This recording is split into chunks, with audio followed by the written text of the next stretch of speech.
Today on the Southern Saints podcast, I want to highlight a conversation between a Protestant and a Latter-day Saint, Travis Anderson, a video from probably my favorite YouTube channel called Missionary Discussions. It's a discussion between Travis Anderson and this Protestant, and kind of the context, the background, is going to be talking about works. And in the video, the Protestant will be in the big picture with the headphones, and the Latter-day Saint, Travis Anderson, is going to be in the small picture with the hat on. Let's dig into it. Actually said. So I believe I said, if you were standing before God and he asked you, why should I let you in to heaven, into my glory? What would you say? I believe that's the question that I asked. Okay, so what are the presuppositions you would have going into that conversation? Because the problem with that is that, well, you're assuming a whole bunch of things with that question. So, for example, I'm standing before God. What is God? You're asking me the question. Yeah. How am I standing before God? What is God?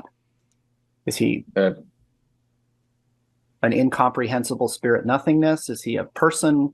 Is it Jesus of Nazareth that I'm looking at? Similar to what the accounts in Luke 24 are, that this is a Jesus Christ in the flesh who's been resurrected talking to me. I mean, what's the context of who I'm talking to? Sure, I think Revelation. All right, so I encourage you to go to this channel and watch, because when he talks to so many people, and one thing Travis does that I really appreciate is taking people's beliefs and reality and making them face each other, right? It's fantastic. Revelation would attest that Jesus is the judge of us. So yeah, we could say Jesus of Nazareth. That's fine. Okay, so you're standing before Jesus, and you're saying, he's saying, what should I tell him so that he'll let me in? Well, I would reject the premise of the question. I don't think he'd be asking that. Okay, well, how about I rephrase it then, to make it more precise? What justification do you have that I should let you in? Okay, as Latter-day Saints or just in general? You pick. Okay, well, I mean, I guess you're asking an LDS missionary, and you're asking me. I'm a Latter-day Saint as well. I wouldn't have that conversation. He would just let me in. Okay, and okay. So expand I wouldn't on have to that. say I wouldn't have to say anything to him, because I've already made covenants for him to let me in. Okay, so expand on that. Well, explain that out, please. So Christ dictates the terms to us of how we enter into God's presence. Mm-hmm. And he is the gate by which we enter. Mm-hmm. Right? Okay, yep. Our ability to enter is a result of his atonement. Okay. So we can only enter into the presence of the Father after we've been resurrected and cleansed from sin. So if I'm standing before him, those things have occurred. I've been resurrected and cleansed from sin. So I'm just going to, I guess, give him a hug and keep walking. Because I've already covenanted with him to do that. Okay. Where, because I explained, I'm going to ask a question on top of that. That's all right.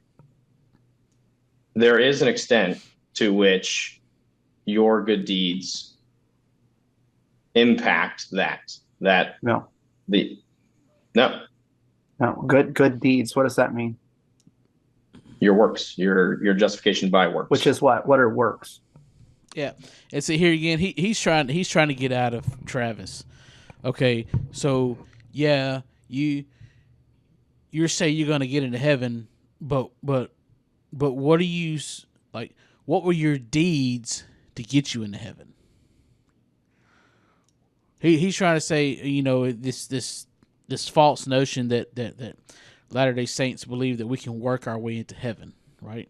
We can't just work our way into heaven by doing good things outside of the atonement of Jesus Christ to get us in, right? Or if I should say, there are not things that we can do to get us into heaven other than believing in Christ and applying the atonement to our life and it being Christ that we get in, right? So he's got this false notion about us, and he thinks he's trying to get it out of Travis, and Travis is keeping the Ten Commandments would be works. Well, no, keeping the 10 Commandments would be obedience to a commandment to keep the 10 Commandments. And those things would be deeds. Those would be good works. Depending on the context, that's what I'm saying. So, Paul has two different contexts for works, for example. He talks about the things that we do that are not our works, right? Keeping the 10 Commandments is not your work. That is Christ's work. Christ, where did the 10 Commandments come from? From God. Well, they came from Yahweh. They came from Jesus Christ. He delivered them to Moses because he was God. He's the God of Israel. Right? So, well, I mean, the Tetragrammaton, the pre-incarnate Jesus, delivered the law of Moses to Moses. And then, so whose works are you doing? Yours? You're doing his works. Right. You're doing what Christ commands you to do. You're complying with his requirement. That's not your work. My work would be cutting my neighbor's grass and thinking that being nice to people is earning me a way into heaven. That's not the case. That's what the Protestant is thinking, how we think. And that's just not the case, right? That's what he's trying to pull out of Travis. And Travis is like, no. That's not what's going on. But doing the things I'm commanded to do by God is not my works. That's accomplishing his work. Yeah. So okay. So what Travis is saying, yes, there are things that we must do, right? Even just confessing that Jesus is Lord is something that you must do, right? Fantastic. If he tells me to love my neighbor, I'm not doing my work. I'm doing Christ's work. Right. So they're not my works. They're his works. But if somebody doesn't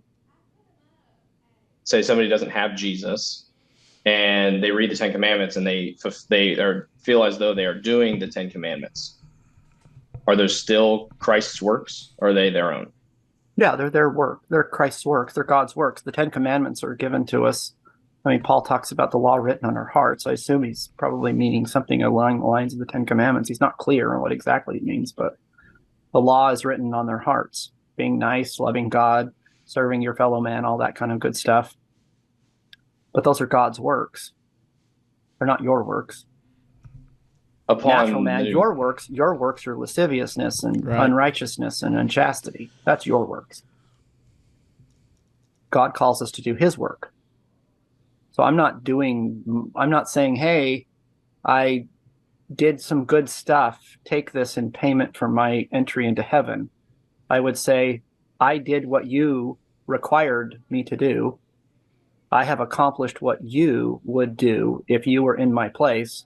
I am like you, so I belong here. Right? I've become like you. And I've done so as you prescribed. So that's not my work. That's his work. Yeah. Interesting. Okay. I've not heard that described that way. Well, that's what the biblical texts are trying to convey. So just a fantastic response, right? and here's the thing to remember about Latter-day Saints when it comes to works, faith and works. This whole thing, this misconception that Latter-day Saints believe that they can work their way into heaven, right? First of all, there is nothing we can do on our own. There's no amount of works, good works, good deeds that we can do to earn our way into heaven, to earn our way into the presence of God. There's nothing we can do outside of Jesus Christ, outside of the atoning sacrifice of Jesus Christ.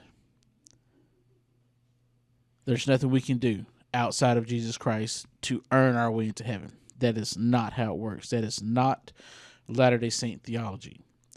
So yeah, check out my favorite YouTube channel, which is Missionary Discussions on YouTube. Hope you enjoyed the video and learned something. See you next time.